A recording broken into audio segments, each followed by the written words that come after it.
Hey guys! Finally the day has came అనమాట. ఇదే నా బర్త్‌డే రోజు. సో, మార్నింగ్ ఇలా ఉండే, ఇంకా నైట్ అన్నయ్య ఫినిషింగ్ అది ఇస్తున్నాడు. సో, దాంతో డ్రిల్ చేస్తూ ఫుల్ సార్లు కొట్టుకున్నాడనమాట. అండ్ ఇక్కడ అక్క, అన్నయ్య అయితే చాలా కష్టపడుతున్నారు. ఆ టైంలోనే నాకు భయంకరంగా ఫుల్ చలొచ్చేసి ఫీవరొచ్చిందనమాట. ఇంక నేను లోపలే ఉండిపోయా. నన్ను రావద్దంటున్నారు. సర్ప్రైజింగ్‌గా ఇస్తాము నీకు డెకరేషన్ అని జెప్పి. ఆ గ్యాప్‌లో నాకు ఫుల్ ఫీవర్ లోపల పడుకున్నా. అండ్ చూసారా ఎంత అందంగా చేశారో! నేనైతే ఫుల్ ఫ్లాట్ అయిపోయినా. చాలా బెస్ట్ ఎవర్ డెకరేషన్ ఇది. నాకు చాలా నచ్చింది.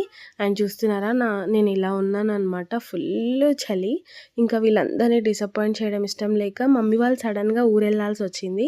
సో, అన్నయ్య వాళ్ళందరినీ డిసప్పాయింట్ చేయలేక వీళ్ళతో కలిసి రెస్టారెంట్‌కెళ్ళాము. సో, అక్కడ మంచిగా మండి తీసుకున్నాము. ఫుల్‌గా కుమ్మేసి వచ్చామనమాట. అండ్ మమ్మీ వాళ్ళొచ్చాక ఇలా చేసుకున్నాను. నెక్స్ట్